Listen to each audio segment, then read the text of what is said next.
Okay, so this actually is the actual Representation of the People Act 1948. This is the actual, one of the actual original books.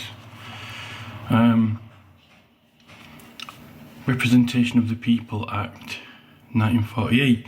Now this one's been repealed, but the 1949 Act after does keep this law that we're going to discuss. This actually was the University of Cambridge. This edition's withdrawn from the library because the Act's repealed. So this is the Cambridge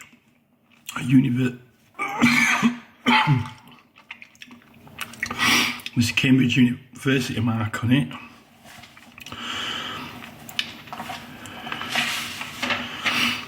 And the section that we want is here, which is 42. 42 is prohibition of expenses not authorised by election agent. So 42 here, 42, and this is exactly the way it's put in the 1949 Act. Says no expenses shall, with a view to promoting or procuring the election of a candidate. Well, that's what we're interested in here, to procure it. That means that we would like to try and get someone elected, whether or not we disclose those intentions or not,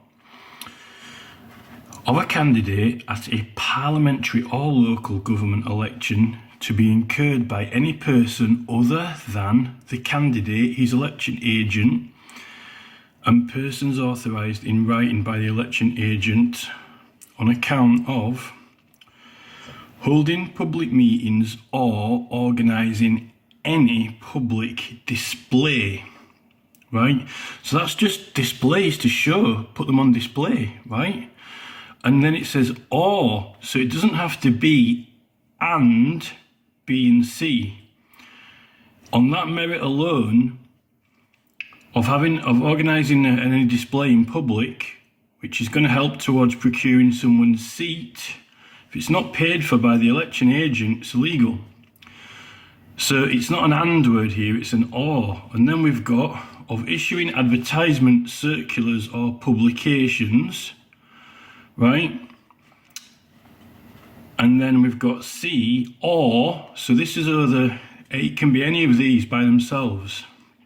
And but this is the main one. Well, actually, A and C both apply together, really. Or otherwise presenting to the electors the candidate themselves, right? Or his views. So it doesn't actually have to be his views, it can just be the candidate. It doesn't need to be their views or the extent or nature of his backing or disparaging another candidate. So he doesn't even have to support or oppose other candidates or express any views at all. Merely being presented on display, right? And then it gives some exemptions here for newspaper publications. Maybe his GB News are trying to argue this, but it's specific to relating to the election, not actually the individuals. So the election itself is the proceedings for election, like notice that there's going to be one or there's been one, and what happened in an accounting of the events.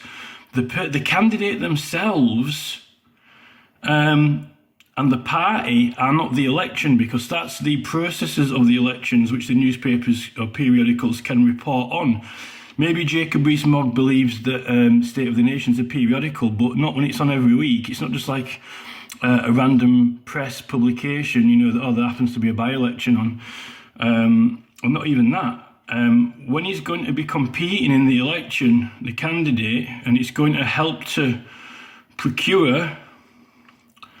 And it doesn't actually even really matter if he loses or if he doesn't do well, because, you know, it contributed towards it. So this is it here, and it's in this act here. This is the actual 1948 Act, but this was put into the 1949 Act as well. Got the back pages come off there. These are some of the repeals, but the 1949 Act is still in effect when I checked on legislation.gov. And rightly so, because this just supports previous legislation and an entire principle that's been in place since the 1600s for providing entertainment. Even if you don't use this law, in the provision of entertainment, which hasn't been paid for, is unlawful.